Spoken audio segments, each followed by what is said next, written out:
အားလုံးမင်္ဂလာပါမယ်နီယူ channel ကနေအားလုံးကြိုဆိုပါရစေကိုတင်တဲ့အမေရိကန်ခေါ်ယူဖို့ဟီဝီကိုဖြစ်ထားတဲ့ Brighton ကွင်းလင်ကစားသမားကာလော့စ်ဘာလိုဘာနဲ့ပတ်သက်ပြီးတော့နောက်ဆက်တွဲ report တွေထွက်ပေါ်လာတာရှိပါတယ်အရင်မနေ့ပိုင်းကျွန်တော်တင်ပေးခဲ့တဲ့ report မှာဆိုရင်ကစားသမားဖြစ်သူဟီဝီကိုတွေကလန်တင်ကြမှာသဘောတူညီမှုအမေရိကန်ဆုံးရရှိထားတဲ့ကိုတင်ကိုပြောင်းလာဖို့လည်း100%တေချာတယ်ဒါပေမဲ့လို့အဲ့ဒီမှာဆိုရင်ကျွန်တော်တို့ပြောင်းချွေးခြင်းတင်ခြင်းတစ်ခုတည်တည်ချာချာတည်မှတ်ထားခြင်းမရှိသေးဘူးတိုးတော့အခုထွက်ပေါ်လာတဲ့ report မှာဆိုရင် reporter တွေကနေတင်ကြီးတွေကအတီးတီးကြောင်တို့ထင်ထင်ရှားရှားနဲ့တွေးလိုက်ရပြီဖြစ်ပါတယ်ဒါကြောင့်ကစားသမားဖြစ်သူရဲ့အပြောင်းရွှေ့မှာဘယ်လောက်ထိ United အသင်းနဲ့ပတ်သက်ပြီးတော့စိတ်ဝင်စားစရာကောင်းတဲ့အချက်တွေပါဝင်မလို့ဆိုတာကျွန်တော်တို့ပြောကြည့်အောင်အားလုံးမင်္ဂလာပါစားသမားတွေအားလုံးမင်္ဂလာပါဆိုတော့အခုနောက်ဆက်တွဲအနေနဲ့ထွက်ပေါ်လာတဲ့ report ကိုပေါ့ဗျာ BBC တို့ David Austin တို့ Fabrizio Romano တို့ Lori Wewe တို့ကနေအတီးတီး report လို့ဖော်ပြခဲ့တဲ့အနေအထားတစ်ခုဖြစ်ပါတယ် report မှာပြောထားတယ်ဆိုရင် Manchester United အသင်းက Brighton ကွင်းလင်ကစားသမား Carlos Balba အတွက်ပြောင်းရွှေ့ခြင်းပေါင်65တဲ့ plus အပိုစုခြင်း5တဲ့ဒီပူစုကြီးကကစားသမားဖြစ်သူရဲ့ဆွဲဆောင်ရေးပေါ်မူတည်ပြီးတော့ United အသင်းကထက်တိုးပေးရှေ့ရမှာပေါ့ဆိုတော့စုစုပေါင်းပလေယာရဲ့ပြောင်းရွှေ့တင်ကြီးကိုပေါင်တန်း80နဲ့ဟီဝီကိုတဲ့ကိုတင်ကိုပြောင်းလာဖို့100%တေချာတော့ပြီးဖြစ်တာပေါ့ဒီပလေယာရဲ့ပြောင်းရွှေ့ကလာမယ့်တတိပဲအကုန်မှာဆိုရင်မက်ရှတာကိုလာမယ်ပြီးလို့ချင်းစစ်စစ်မှုတွေလုပ်မယ်စာရဲဆက်တဲ့အကုန်လုံးပြီးပြီဆိုတာနဲ့ United အသင်းက statement option နေနဲ့ကစားသမားဖြစ်သူရောက်ရှိလာခဲ့ပြီဖြစ်ပါတယ်လို့တရားဝင်ကျွန်တော်ထုတ်ပြန်มาဖြစ်တယ်ဒါကတော့ Brighton အသင်းဘက်ကလည်းထုတ်ပြန်มาပေါ့နောက်ပြီးတော့ဒီပလေယာကိုနောက်ဆက်တဲ့အနေနဲ့ Brighton ကရှုပ်ဆိုခဲ့တဲ့စာချုပ်တစ်ခုရှိပါတယ်ဒါကတော့ကိုအသင်းကိုရောက်လာခဲ့ပြီဆိုရင်ကိုအသင်းကနေတခြားသောကလပ်အသင်းတစ်ခုခုထံကိုထဲမဲ့ရောင်းချခဲ့မယ်ဆိုရင် Brighton အသင်းကိုဒီဆိုင်းရန်ကလော်ဖြစ်ဇာသမားဖြစ်သူကိုရောင်းချတဲ့တင်ချက်တစ်ခုကနေငွေကြေးရာခိုင်နှုန်းတချို့တော့ပေးရှေ့ရမယ်စာချုပ်ကိုလည်း Brighton နဲ့ Manchester United အသင်းကရှုပ်ဆိုမှုတွေရှိခဲ့တဲ့အတွက်ကိုအသင်းကဒီကစားသမားဖြစ်သူကိုခေါ်ယူခဲ့တာကတော့မလွယ်ကူဘူးလို့တော့ပြောရမှာပါပထမဆုံးကိုအသင်းကဒီပလေယာကိုတင်မဲ့ထားတဲ့တင်ချက်တစ်ခုဆိုရင်ပေါင်သန်း60ပလက်အပိုစုကြီး9တဲ့ပေါ့စုစုပေါင်း65တဲ့နဲ့ကဲလန်းခဲ့တဲ့တိုးတော်လည်းပဲ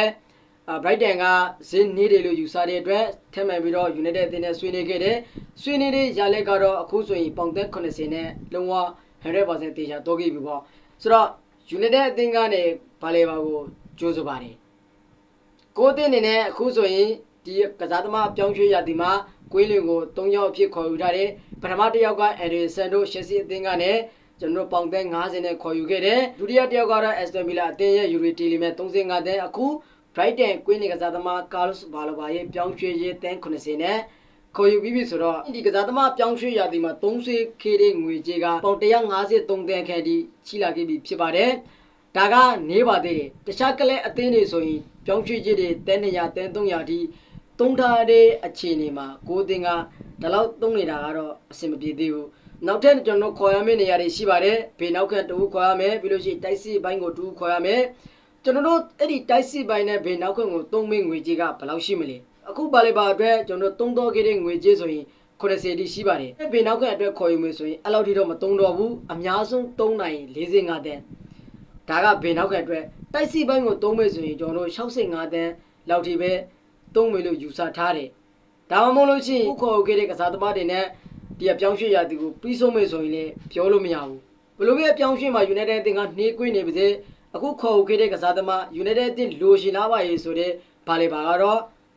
ကိုတင်နေကတော့မကြမီအချင်းတို့တွင်းမှာ United ရဲ့ဂျာစီကိုတော့ဘာလဲပါကတော့ဝက်စင်သွားမှာဖြစ်ပါတယ်ကွင်းလေဒီဖက်စစ်နေရာမှာဆိုတော့ဒီပလေယာလေးကမစိုးပါဘူးတော်တော်လေးကိုကျွန်တော်တို့သဘောကျပါတယ်အဲကြောင့်လို့ဆိုရင်အခုခေါ်ထားတဲ့ Anderson တို့ Yuri Tielemans တို့ထက်ဒီကစားသမားလေးကအလုပ်ဖြစ်ပါတယ်ကင်မရာလေးစီမှာလည်းအမေကယ်ဆုံးဖြစ်နေပြီးတော့အသက်ကလည်း22နှစ်အရေးပဲရှိသေးတဲ့အတွက် United နဲ့နောက်ရသည်တွေမှာအများကြီးလှုပ်ဆောင်လို့ရတာပေါ့အများကြီးလဲ United အသင်းနဲ့ကစားပေးလို့ရတဲ့အတွက် Pre-Julius ပါပါလေပါ United အသင်းကိုရောက်ပြီဆိုရင်မင်းချန်ပီယံလိကစားရမှာမင်း Brighton မှာနေလို့ရှိရင်ချန်ပီယံလိမကစားဘူးဆိုတော့စာသမားတို့ကျွန်တော်ဒီကနေ့တင်ဆက်ပေးခဲ့တာကတော့နောက်ဆက်တွဲအနေနဲ့ Manchester United အသင်းကပေါ့ဗျာ Brighton ကွင်းလင်ကစားသမား Carlos Balba တဲ့ပြောင်းရွှေ့ရေး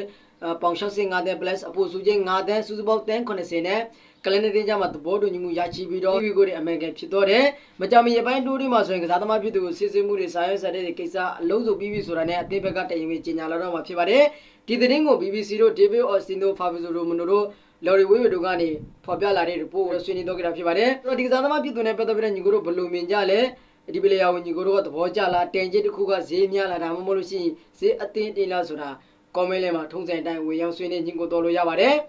ဒီည6နာရီမှာဆိုရင်မန်ချက်စတာယူနိုက်တက်အသင်းကအဝေးကွင်းတက်လာတဲ့ဟူစီတီကိုပရီးမီးယားလိအဖွင့်ပွဲစဉ်တကစားမှာဖြစ်တဲ့အတွက်အဲ့ဒီပွဲစဉ်နဲ့ပတ်သက်ပြီးတော့လည်းပြီးခဲ့တဲ့နေ့ကကျွန်တော်တို့ပွဲကြိုသုံးသက်ချက်တဲ့ပြီးလို့ရှိရင်မန်ကေကာတဲ့ press conference သတင်းစာရှင်းလင်းပွဲကဗီဒီယိုတွေကိုလည်းကျွန်တော်တို့တင်ပေးတာရှိပါတယ်ညီကိုတို့မကြည့်ရသေးဘူးဆိုရင်တော်ရုပ်ကြည့်ကြည့်ဖို့ကျွန်တော်တောင်းဆိုပါတယ်ဆိုတော့ဗီဒီယိုလေးကဒီလောက်ပါပဲထည့်မဲ့ပြီးတော့တင်းနဲ့ပတ်သက်တဲ့သတင်းတွေရထားလို့ရှိရင်လည်းကျွန်တော်တို့စူးစမ်းပြီးတော့တင်ဆက်ပေးမှာဖြစ်တဲ့အတွက်ဒီ channel လေးကိုစောင့်မျှော်ကြပါဦးအားလုံးပဲကျေးဇူးများတင်ပါတယ်နောက်ထပ်ဗီဒီယိုမှာကျွန်တော်တို့ပြန်တွေ့ကြပါမယ်အားလုံးပဲ okay ပါ